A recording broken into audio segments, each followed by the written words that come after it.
Hello, you're watching a special edition of Paris Direct here on France 24.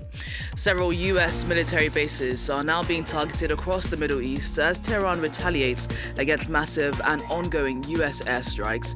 Bahrain says a center for the US 5th Fleet headquarters in the country has been hit in a missile attack.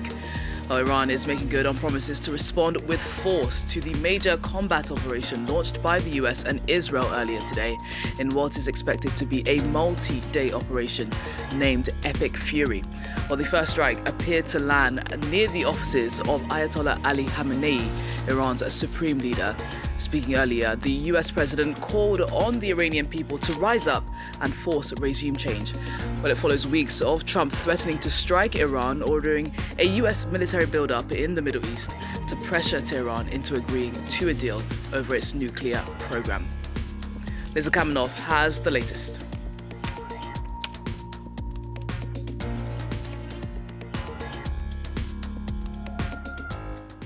Line as Iranian media reported explosions across the capital Saturday following a joint US-Israeli strike.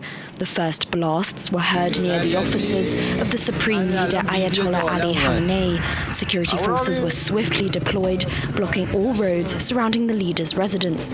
In a video posted on Truth Social, President Donald Trump confirmed the operation, framing it as a defensive action to protect the United States and its allies. We are going to destroy their missiles and raise their missile industry to the ground. We are going to ensure that the region's terrorist proxies can no longer destabilize the region or the world. And we will ensure that Iran does not obtain a nuclear weapon. The strikes follow the US's biggest military deployment to the Middle East in years, a pressure campaign on Iran to stop its nuclear development program. They also follow talks held just 2 days ago between US and Iranian diplomats on Iran's nuclear and ballistic ambitions. In Israel, sirens rang out in cities including Haifa and Jerusalem as authorities declared a state of emergency and warned residents of retaliation, asking them to seek shelter. Prime Minister Benjamin Netanyahu confirmed the joint offensive in a video message, calling it an effort to remove what he described as an existential threat posed by Iran. Together with the US, we will strike hard at the terror regime and create the conditions that will allow the brave Iranian people to rid themselves of this murderous regime.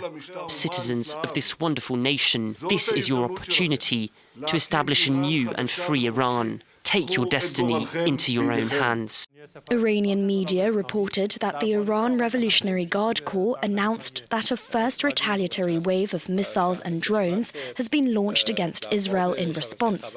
Sirens have sounded in Jordan and Bahrain, where US military bases and fleets are located, and the US embassies in Qatar, the UAE and Israel have warned staffers and Americans to shelter.